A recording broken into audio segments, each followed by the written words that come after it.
these truths to be self-evident. That all men are created equal. As a member of Congress, I get to have a lot of really interesting people in the office. Experts on what they're talking about. This is the podcast for insights into the issues. China, bioterrorism, Medicare for all. In-depth discussions. Breaking it down into simple terms. We hold these truths. With Dan Crenshaw. The Eagle has landed. Welcome back, folks. Okay, today we're going to talk about your gas prices, which I think is something everybody wants to know about. And I've got an expert here to help us with that. Karr Ingham. Karr, thanks so much for Congressman. being on. Last My time pleasure. I saw you, we were at that an oil and gas conference, sat next to each other, said lots of smart things, and the audience, aren't you kind? Audience loved it. So, you're let me give the audience some background on who you are. You're from Amarillo. You're a Texas economist.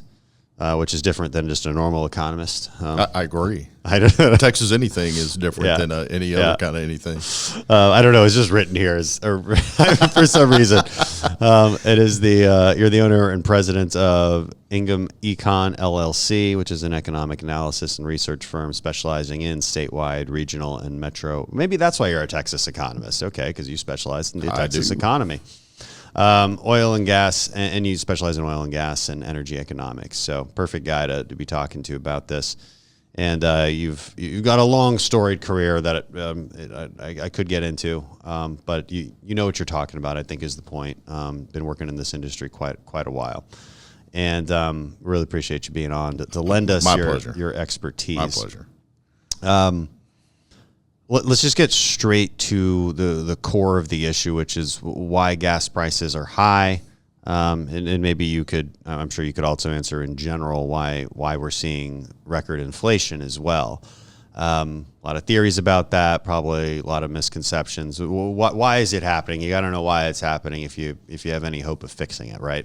Sure. Well, so the other thing that I do, and frankly spend most of my time on, is I serve as the chief economist, which is to say only economist for a statewide oil and gas trade association called Texas Alliance of Energy Producers. So these are just people who are in the business of producing crude oil and natural gas every day for the country and for export, for Mexico, for other countries.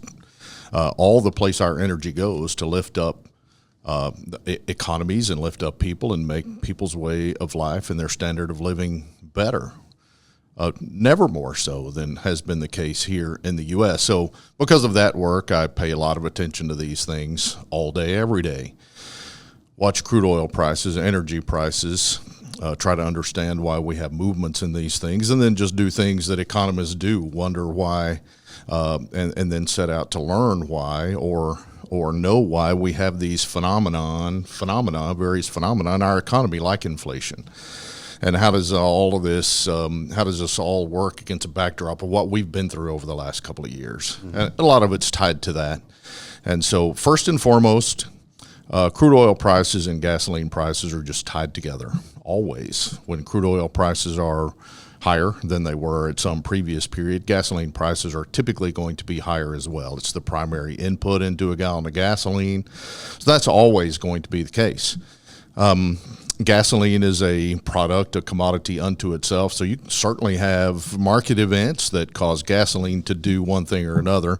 It's typically sort of short-lived, like a kind of an interruption of refining because of a hurricane or something like this, some other regional phenomena.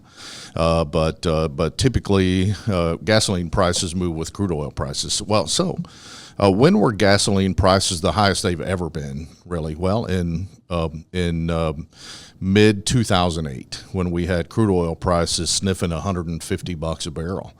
Gasoline prices, $4-ish in Texas, much higher than that in other parts of the country where they do really goofy things with markets and have gasoline taxes at the state level that are much higher than they are in Texas. And so that's when gasoline prices were the highest they've ever been, and particularly when you go back and kind of adjust this for inflation and restate those $2008 and $2020, they were even higher. Same is true for crude oil. Those are the highest crude oil prices we've ever had. And fantastically, though, our oil and gas producers in Texas and the U.S., but really led by Texas, responded to these prices. And frankly, I mean, if you just want to cut to the chase, U.S. oil and gas producers, led by Texas, just flooded the market with crude oil. We had a recession, of course, as you know, 2008, 2009, nationally and in Texas. So that sent crude oil prices tanking. Crude oil prices came back after that, never got that high again. And then we set about more than doubling U.S. crude oil production, quintupling Texas crude oil production actually over the next 5 years. It's just during this period of time that we flooded the market with crude oil with a little help from OPEC as well. And so this is very instructive for what we're looking at now. In other words, what's the cure for higher gasoline prices to consumers to raise the supply of crude oil relative to current demand? Well, we seem to be everything. We seem to be doing everything we can be doing in the U.S. to keep that from happening, at least at the governmental level, and in the mind of the current administration, the Democrat majority in the House, and the effective Democrat majority in the Senate. There's a hostility toward raising crude oil production in the United States, but this is what pushes gasoline prices down for consumers, because ultimately it pushes down crude oil prices. Is there a chance that increase in production will happen because of higher prices? How long does it take for investors to get back to work on this? Very much a chance. I mean, this is what operators do. They respond to higher prices. They go drill more wells. They bring more production online and move it into the marketplace. And so given perfect freedom to do this is exactly what would happen. And I think there's a solid chance that it can, but we're working against ourselves, right? Because we're pinching up production on federal property, which thank goodness we don't have a lot of that in Texas, but just messing with these leases on federal lands and waters. It creates uncertainty. So, I mean, the creates a ton of uncertainty. Federal judge reversed that decision. Says that the administration does have to lease federal land now. Now, the question is, when did they start that? Because they have other ways to slow roll that process just by losing paperwork. You know, I mean, it could be as simple as that. It's their bureaucracy after all. And then I think the next question producers probably have is, what regulations are coming down? Because if I invest now in the current environment, maybe it's a good investment, but this administration seems to hate me. So and Democrats certainly hate me, and they have majorities.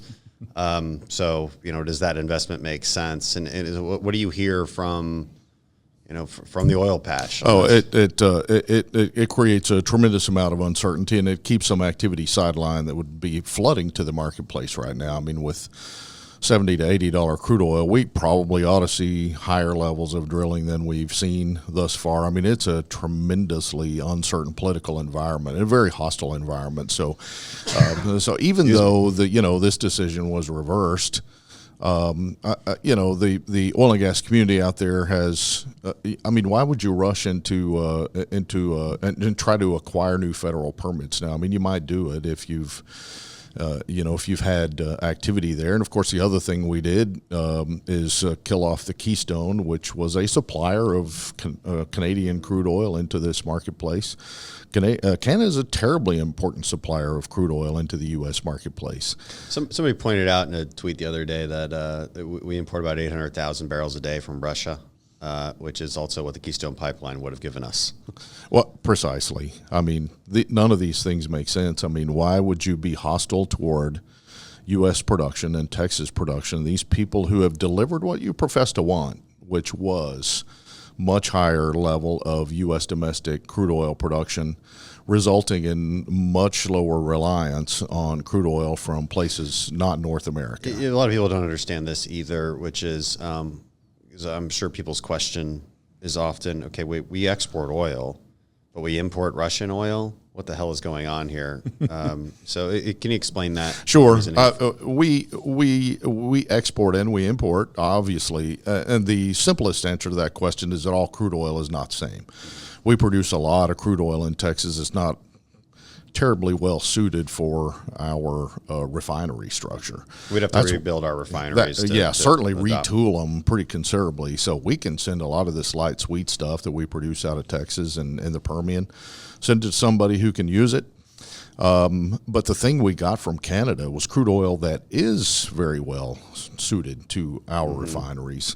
And so what we accomplished, we didn't get to perfect energy independence, which is to say every barrel of crude oil that we use is produced within the United States. And frankly, we don't need to do that. We need to be able to trade to make things work for everybody. And trade always works for everybody if it's unfettered. What we did was have a nifty little North American partnership where we're producing most of what we're consuming, getting a lot of it from our friends to the north, moving a lot of natural gas and other petroleum products into Mexico. I mean, we were very nicely set up with let's just call it North American energy independence, and we still got some product from elsewhere. And so, man, here we go. We're cutting off a sizable portion of the Canadian stuff coming in, exhibiting an overt hostility to U.S. domestic production, and then suggesting we're just going to go somewhere else in the world to people who don't like us at all, and get that crude oil. So we can produce that stuff here. So why not? Is there any economic reason to retool our refineries? So I'm assuming the reason we had our refineries are the way they are is because for years we were not energy independent and we were importing the heavy stuff that our refineries refine. As that changed over the last couple of decades, and we started producing a lot more of the light, sweet crude oil from West Texas, there's an investment that must take place to retool those refineries. Doesn't seem to be any point in doing it for those who own it. But is there a long-term benefit to doing that? Well, I think there probably could be a long-term benefit to doing this. I mean, we understand that these things happen because the people who are in that business and their investors decide that this is a worthy thing to do. So what are the obstacles to this? Well, just an obstacle, again, this kind of hostility towards such things now. The permitting process to do that sort of thing is just monstrous. And if you decide you're going to do that today, I mean, it's 10 years down the road or more before you can get that done. So it's really hard to take off down that path without knowing what's going to happen between now and then. So somebody asked you right now, what do you think oil prices will be or gas prices will be? This is what really people care about in a year or in 6 months or next month. What's the trend? What's it look like? I hate to qualify every statement. If COVID doesn't get us and kind of goes on a path where it doesn't result in kind of a demand scenario that looks anything like what we had last year, which we're not. But if it starts to cut into global domestic demand at all, it'll kind of move these targets a little bit. But what we should see, and we have seen, and this is part of the reason gasoline prices are higher as well, is a return of demand both domestically and globally as people have just done their best to get over COVID. I flew down here today, and then both of my legs of my flights were full, unlike a year ago. People are all over the place. It looks like the world looks much more like it used to, or at least the parts of it that I've seen. Did some traveling over the summer, a lot more people moving around. And so you've got demand that's actually increasing pretty rapidly and supply that's not quite keeping up with it. We sidelined a lot of production capacity in 2020. And we blame well should have. I mean, we had a demand collapse of 25 or 30% virtually overnight. And so we just had to move this stuff offline. We've had, even before that happened, though, we were having sort of a decline in capital investment and new exploration production activity. So this was beginning to slow us down a little bit as well. And so what the market is screaming for right now is additional crude oil. And we should be moving a little faster to supply that crude oil instead of asking somebody else to do this. That was infuriating when we heard that, especially because they virtue signal so much about the environment. Which gets to another point of conversation. Well, okay, so I obviously have two questions, and I'm going to lay them both out. We can start with either one. One was, in hindsight, is there anything more the government could have done, in this case the Trump administration could have done, to soften the blow at the time? Now, it's difficult without legislation because Democrats would not do a single thing to help the industry in legislation. They wouldn't add any other economic packages related to the oil and gas industry. We fought for a few things, additional purchases into the strategic reserve, which they did do some of that, I believe, or they did some version of it, or just changing the the way that bank loans were given to the industry, and I'm not explaining that really correctly. It's kind of difficult. An economist might be able to explain it better. But and then I want to move into this question of, should we have OPEC just increasing production to make our gas prices lower? And if you're an environmentalist, which they all claim they are on the radical left, what does that do for the environment, and how are our industries different when it comes to environmental regulations and protections and just protection of the environment? But let's start with what we could do better to soften blows in the future. Well, hopefully we don't ever have another blow that's quite like that one or anything close to that one. I mean, this was utterly unprecedented turn of events, and we've never seen a demand contraction of that magnitude over any period of time, much less over the course of a month or two. Mm-hmm. And so it's virtually impossible to kind of know what to do with this and respond to this on the fly. We spent a lot of time talking to your office, to other offices, talking about this as it was playing out in real time. And so the SPR purchases and things of this nature, and on the bank loan side of things, I mean, what our operator members were telling us is that, listen, I mean, we've taken bank credit and all well and good under a different set of market circumstances. Mm-hmm. But now the regulators are coming in and they're saying, listen, this is all of a sudden a non-performing loan because crude oil was 60 or $70 going into this thing, and now it's about 10. And so we were really pressing on federal bank regulators, OCC, FDIC, to just quit thinking about that for a little while. Just a little regulatory forbearance and in terms of what they're forcing the banks to do. Yeah. So because if you make a bank classify that as a non-performing loan, then you have to kind of start figuring out how you're going to collect this or write it off or whatever the case may be. Screws up the credit of the borrower and all of these sorts of things. So we were pressing for a lot of that, and we got some of that. PPP was a big help to a lot of our guys. I mean, we represent we represent a lot of small independent operators that are just fabulous operators. They're great. They're sophisticated. They're companies whose names nobody's ever heard before, but there are hundreds of them out there in Texas and thousands of them out there nationally. And so we need to be very protective of those and not do things that disadvantage them relative to the larger guys who can absorb a lot of this nonsense. Right. But again, I mean, when you've got demand collapsing like this, there's not much to do other than for operators to have the perfect freedom to respond to this in the ways that they need to. So they were shutting down wells in a hurry. And, just based on the notion, if I pull this next barrel out of the ground, there's no place for it to go. So this is what we're going to have to do. Stop drilling. The rig count went to the lowest number it's ever been since they started keeping the rig count.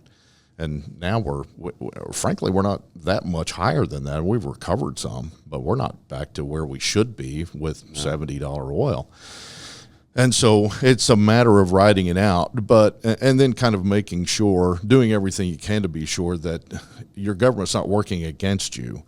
There were some calls, of course, and we were a little split on this. Oil and gas associations, nationally and around the country, were a little split on this. I mean, should we at that time institute crude oil import restrictions from places we get crude oil from other than Canada? Right. And that's kind of a hard trigger to pull. Yeah. I mean, really, you just have to have supply to have the freedom to respond to this demand crater. I remember that conversation going on, yeah. Okay, but then so let's get to the current times. Joe Biden calling for OPEC to increase production because, he knows that high gas prices are bad for re-election. Turns out also destroying our foreign policy in alliances and completely just bungling the Afghanistan withdrawal is also bad for politics. So maybe he's a little bit more worried about that now. But nevertheless, what's interesting is, again, the environmental perspective here. So can you talk about some of the differences between production here and production in Saudi Arabia, Russia?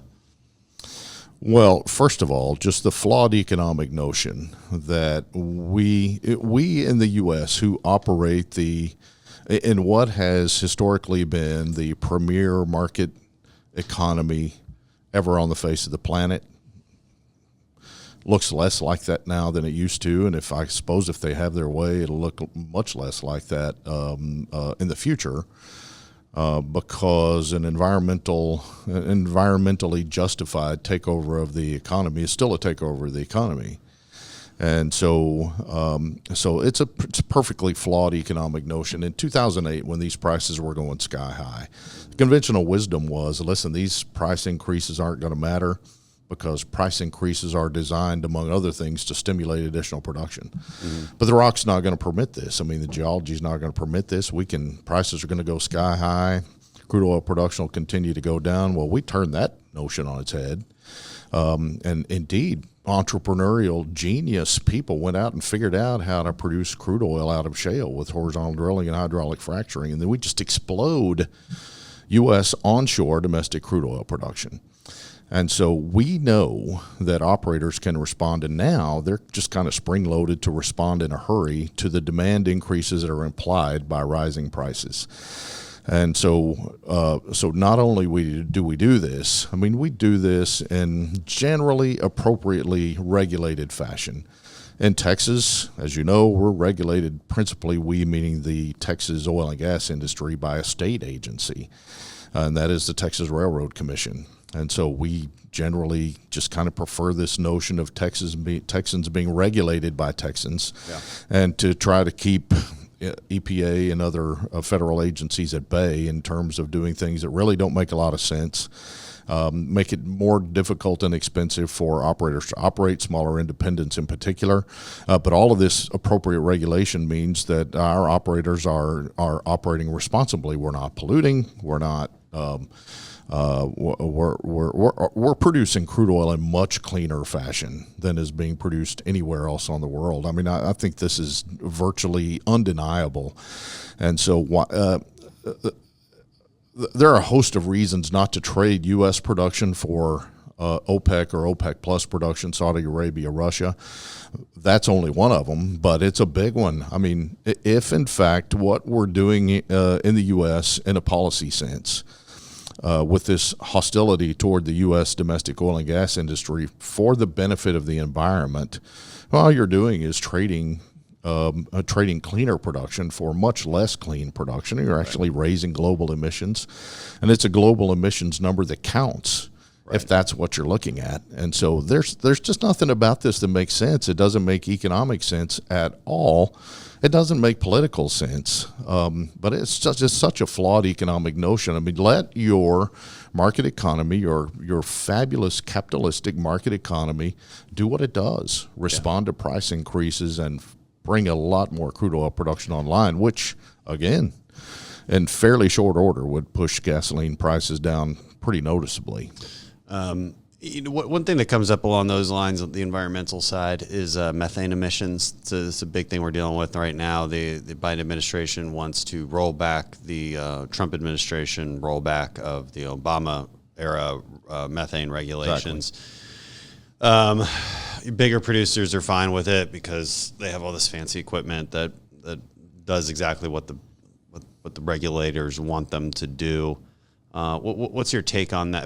Smaller producers are not so excited about it. It's funny, just as a general thought, Republican economics tends to be small business economics. Lower taxes and less regulations. As it turns out, big corporations aren't really fighting for those things. That's the dirty little secret. It's the smaller companies, your startup, that really need lower taxes and lower regulations. That's what's interesting about that. I think we should start branding ourselves as as small business economics. In any case, methane emissions. Can you maybe speak to that issue for a little bit? And how much better are American companies at reducing methane emissions than, say, Russia, Saudi Arabia, Venezuela, if Venezuela is still producing any oil, or Iran? Right. Who's watching over there? I mean, who's watching, regulating? Who cares about what they're emitting? Yeah, they don't care. Over there, nobody. We do have people watching it here. But again, this is not just the EPA at the federal level. I mean, we've got Railroad Commission and we've got the Texas Commission on Environmental Quality. whose job But it's also just, but our industry. Our private industry too. Private industry is and also, methane escaping is money escaping. So there's an incentive in place to reduce that, right? Is there technology that we use that they just don't use abroad, or are there practices that we use that they just don't use abroad? Oh, sure. Just better equipment and practices. Just make sure that is not leaking out there, but because it is money lost. That comes out of the ground. Methane is natural gas, so you'd just prefer to sell it if that's what you could do. So it's not as though there's never a leak in a tank system or at a valve or at a seam in a pipeline or something like this. So these things do occur, but when you're talking about smaller operators, we've, because of the methane rule and where we're sort of headed with this, and now this proposal for a methane tax. We've kind of surveyed our operators about what this looks like. And I think it's fairly clear at this point. First of all, if you just add all of those up from smaller producers, there's just not enough to matter in terms of methane release, accidental release of methane into the atmosphere. It's general and so effect, you've got bigger guys who are able to pay attention to this, put equipment into place that smaller guys are not able to do. Do you want to put at risk a goodly chunk of the smaller operators in Texas? And some of them may be startups. A lot of them are companies that have been around for 40 or 50 years. And again, they are great, successful, sophisticated operators, but not operating on high margins. Operating on smaller volumes, operating wells that produce much less per well in terms of both crude oil and natural gas. So the things that we've fought for and talked about are small volume or small operator exemptions for these things. Yeah. And that's what Trump did. We kind of had this off-ramp when a well is ticking downward in production when it gets to 15 barrels a day or less, and it kind of goes out of the system in terms of what's being regulated by methane. So that's all been tossed aside now with congressional review of the Trump rule and the coming rewrite of that methane rule from this administration. Will regulations like that make it even harder to get gas prices lower, I would assume, because that's going to take a bite out of increasing production? Everything we're talking about here, and we haven't even touched on taxes. I was going to ask you about carbon taxes. So carbon you talk taxes, about a methane tax. What about it in general, a carbon tax as well? A carbon tax is a terribly flawed economic policy, particularly if it is a U.S. only policy. I think that's the key, because you can argue with economists will argue with each other about. What I generally hear is if you're going to do this, carbon tax is the most efficient, economically speaking, but they leave out that it does have to be global. If it's not global, I really don't see how. I'm not even sure you'd really take a bite out of global emissions. Well, frankly, you don't. We're a big country and we're a big economy, and we've got a chunk of activity that. Even if you're just operating as an economy with cars driving around and trucks delivering things and planes going from here to there and generating electric power and all the things that you want a mature, advanced, developed economy to do, it does generate emissions. But even at that, we're a relatively small portion of global emissions. And so my problem with a carbon tax as an economist is that it's very regressive for one thing. It's really hard on lower income. It's just with a stroke of a pen, you're raising the energy costs of people that you profess to want to be looking out for, and all of a sudden you're not. Which just suggests you may not care about them all that much. And they retort with, well, we're going to do a carbon dividend. So we're going to take that money from the carbon tax and then we're going to redistribute that based on your income. Well, I would simply suggest who wants to operate in that kind of environment. All it does is put your household even in more direct connection with the government. Increase my costs with a vague promise to send me a check later, and it's like, Sure. how about just don't increase my costs? And do you want to know? just inject yourself into the system so you can do this? I mean, what do you have to do? What do you have to provide to the government that proves to them that you spent this much money on gasoline? A lot of bureaucracy It seems like a behind the scenes ridiculous there. system to me. And it's not a system in which a free people ought to have to operate and deal with. What is a system that they ought to get to operate and deal with is one that simply allows the economy to work and do what it does. That doesn't mean there are never high crude oil prices and there are never high gasoline prices.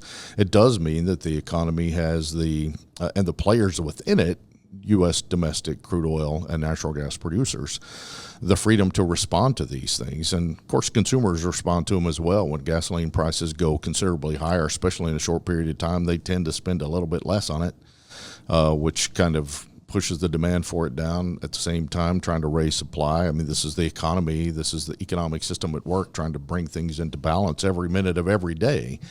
It's always been very successful at this. Karr's energy policy is pretty simple. Just get out of the way and let the economy do what it does. Yeah, but there's still another side to that, which is we want to decrease global emissions. So I mean, I see where they're coming from. The question is, what's the best way to do that? One thing that actually piqued my interest was in the recent Democrat spending. I'm not sure which bill this was in, but this is one of their proposals, which was an import tax on carbon-intensive goods. So basically a carbon tax, but on others as opposed to the U.S. And I'm like, that's not the worst idea. I'm at least willing to talk about that. As always with everything, there's second, third order consequences. Really, it's just a tariff. That's all we're talking about. Now, tariffs are That's indeed the word for it. Yeah, it's really, the tariffs are taxes on us. But if you have to do something, it would seem like a carbon tax on Chinese imports would be the best way to do that, because look, I mean, we don't have free trade in the world, and I think Republicans have now have this internal debate about free trade, and it's actually a very healthy debate, because laissez-faire economics and kind of libertarian economics globally is a myth. I mean, it's a utopia that doesn't actually exist, never has, because the reality is that we trade with people who subsidize their goods and engage in less environmental practices and less regulations, less labor protections that make their goods cheaper in an unfair way. And you can kind of battle this out in the WTO, but maybe that's some benefit, maybe that has some wins for us, but for the most part, there's a real argument to be made that the factory workers in Ohio have a real bone to pick with laissez-faire libertarian economics and global trade. Okay, so that's the premise here. So what do you do about it? You try to equalize that to the greatest extent you can. Again, unclear whether that really has the benefits we're looking for. But if you make it about carbon intensity, at least you're maybe hitting at some of the real polluters in the world, which is the Chinese. I don't know. What are your thoughts? Well, that's at least a discussion as an economist I would be willing to have. I mean, if you want to single out the U.S., which frankly is exactly what we're doing in terms of regulation, in terms of not just a carbon tax proposal, but proposals to change the tax treatment for oil and gas operators in the U.S., eliminate these IDCs, intangible drilling costs. Another thing for smaller operators called percentage depletion.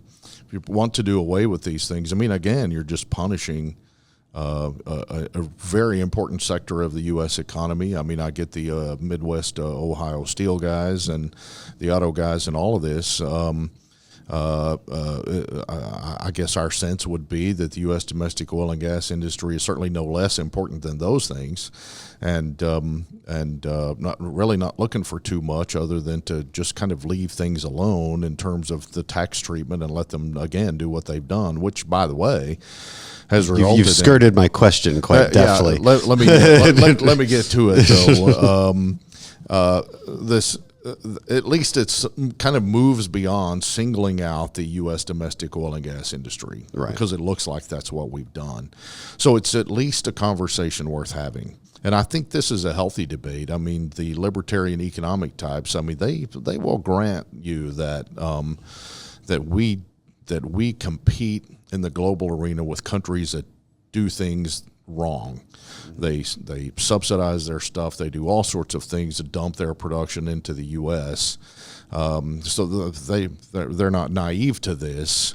Their question would be, what do you want to do about this in ways that don't raise prices to U.S. consumers for the goods and services that they get? This is principally what's important to them. Right. And that's a valid question. I mean, there's obviously cost to it. It's a tax. The tariff is a tax. Right.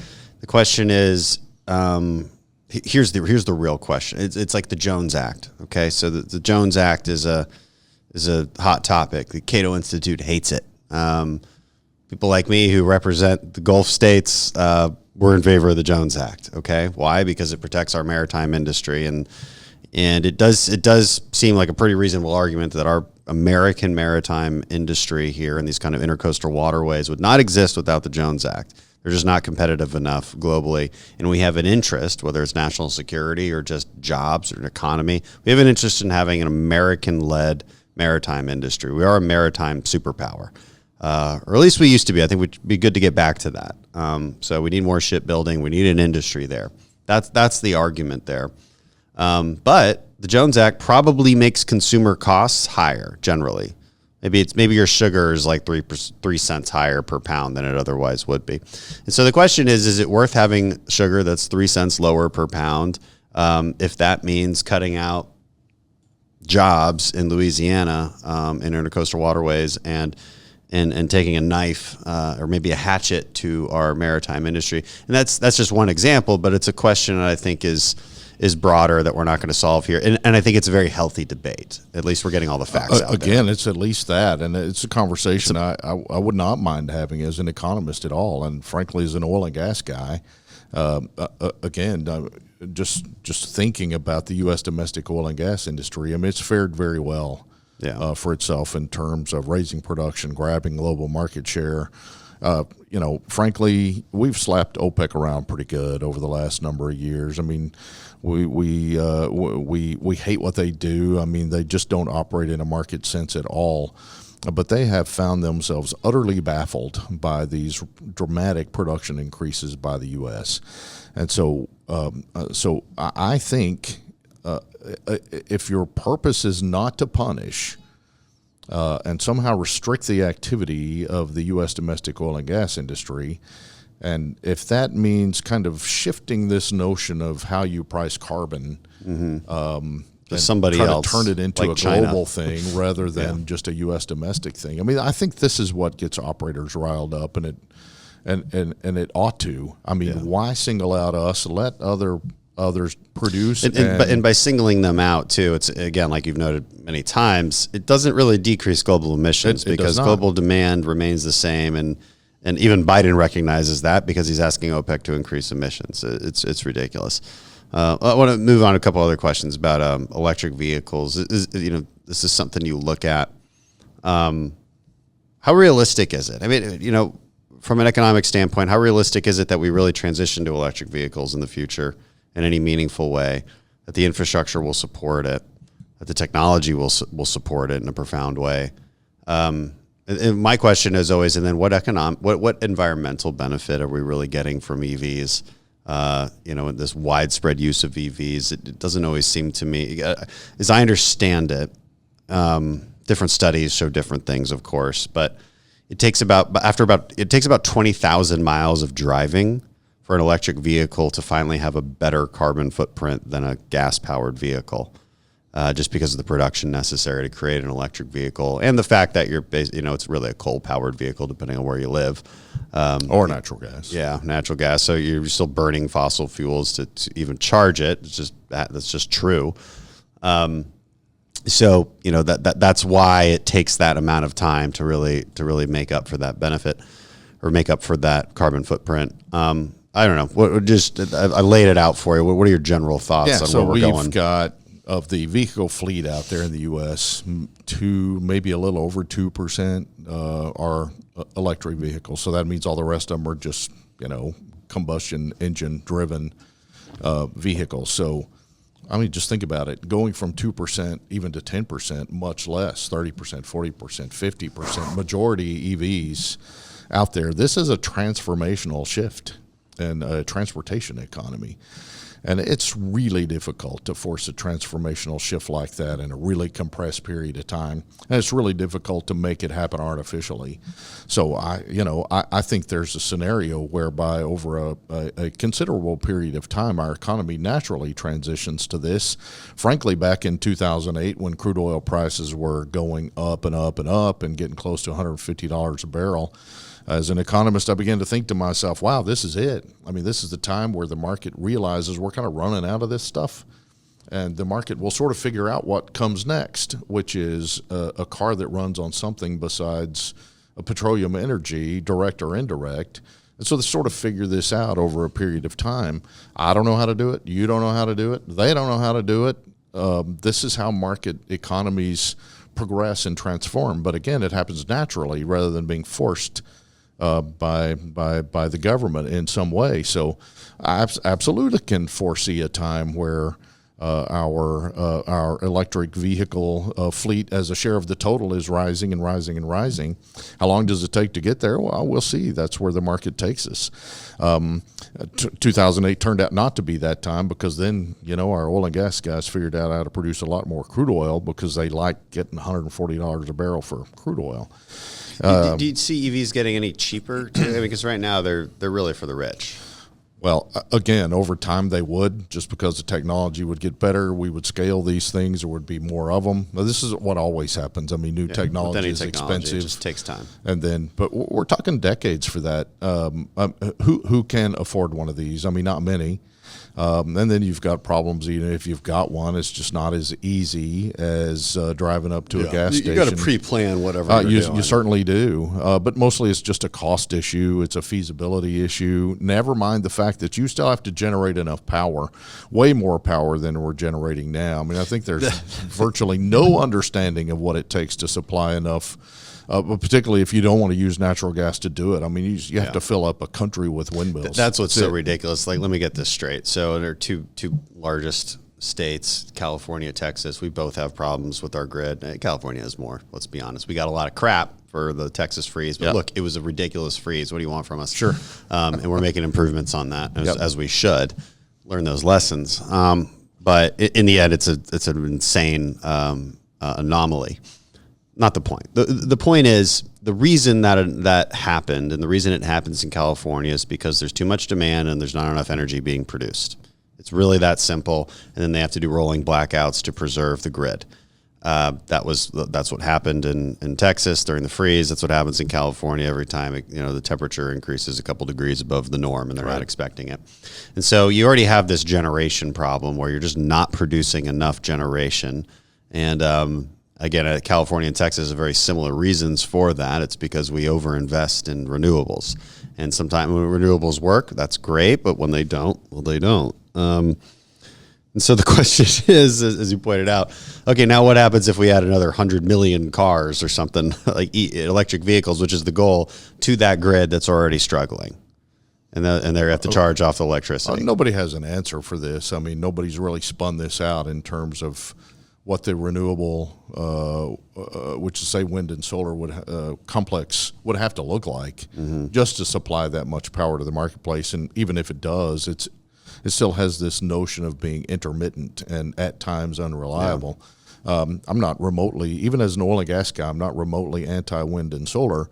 But again, if they develop as a market consequence and outcome over time, I think that's just fine. But what we've done is, as you suggest, over-incentivize these things to where we have much more capacity installed for wind and solar than we otherwise would, absent these fantastic subsidies at the state and federal level for these things, which means if those incentives did not, artificial incentives did not exist, we would have more capacity for natural gas, primarily some to coal and nuclear, frankly, and less capacity installed out there for wind and solar, which means we have a better and frankly more reliable mix. I mean, I'm just convinced that this scenario would have looked somewhat different than it did. But as you suggest, this is just a crazy anomaly.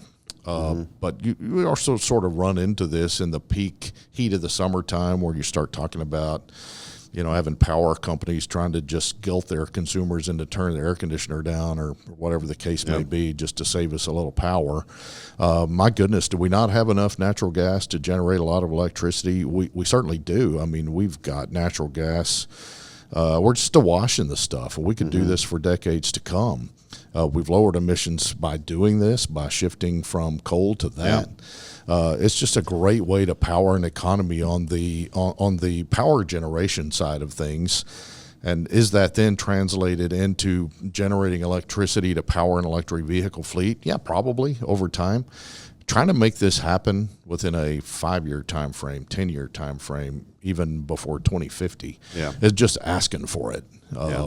It's irresponsible. You're going to get a lot of costs there. Right. And go back to the coal versus gas. That's why we've replaced a lot of our coal with gas, and that's largely because of fracking.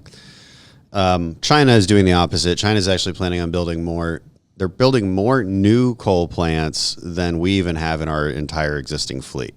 So that's not only is China responsible for, I believe it's like 30% of global emissions. It's double what we are. Yep. They're on track to probably be responsible for more if they're really building that many new coal plants. Now they're doing avoiding this. They're doing that to produce electricity for mining and manufacturing of solar panels, which is like the irony of it, right? Which we import. This ends up taking 3% of the entire world's electricity production. That's an amazing statistic.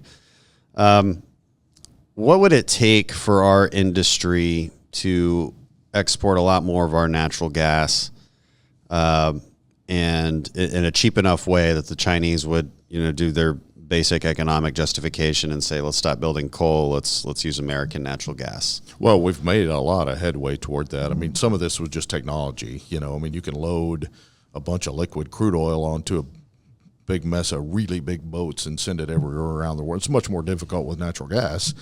But again, we've made a lot of headway in this technologically and figured out solve this problem of how to do that with natural gas. Just kind of change the physical property of it, and load it on a boat and start shipping it around the world. We pipe a bunch of natural gas into Mexico. I mean, we pipe a bunch of natural gas into Mexico. So we're doing this for them. It's tremendous export for Texas and U.S. natural gas, but getting it to places like China, places like Europe, other places that just need natural gas, we can do this. I mean, what we have made tremendous progress toward is scaling natural gas export and the ability to, again, load it on a boat and take it somewhere else around the world. So this will only continue if it's given the opportunity to. And frankly, natural gas was pretty expensive leading up to this 2008 recession. But the response to this higher price for natural gas, I mean, it was really natural gas that was first affected by hydraulic fracturing, right? I mean, this was all done in the state of Texas, by the way. The Barnett Shale up around the North Texas area was the laboratory for hydraulic fracturing.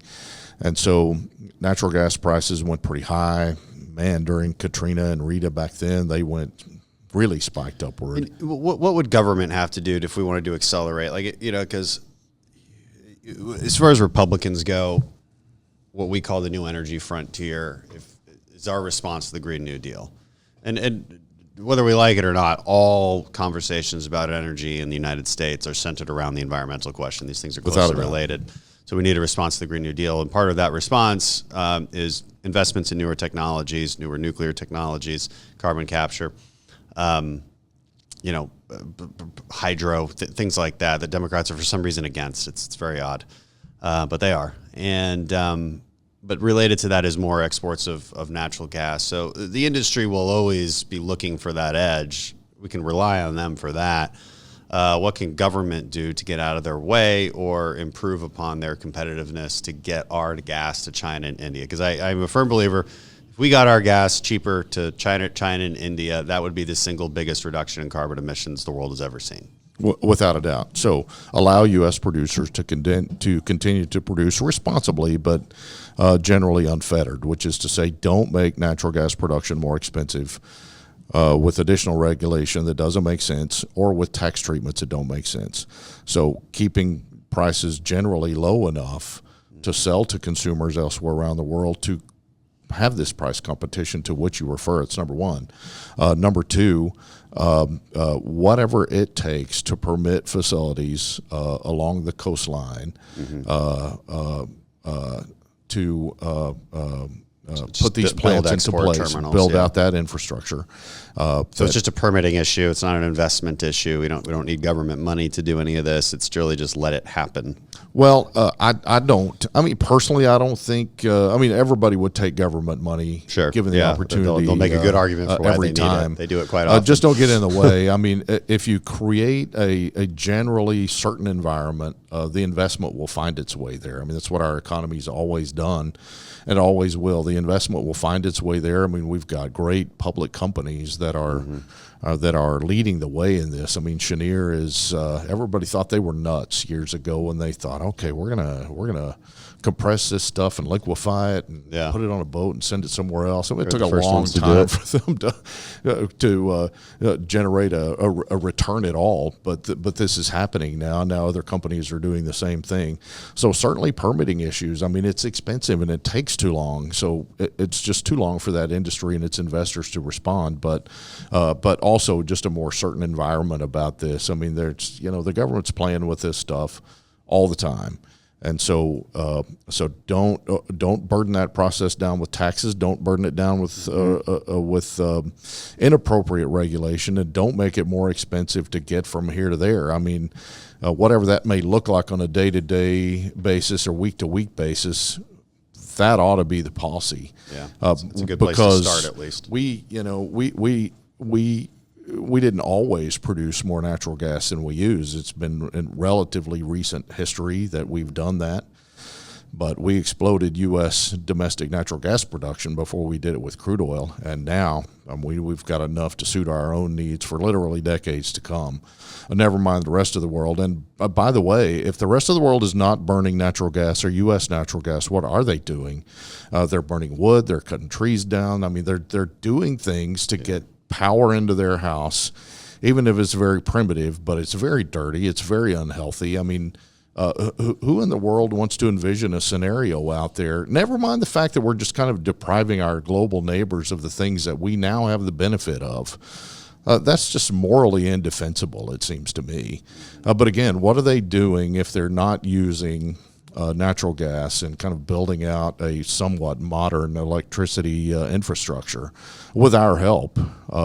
They're doing things that are much more harmful to the environment, much more harmful to them and their households individually, and much more restrictive in terms of a mature developing economy that kind of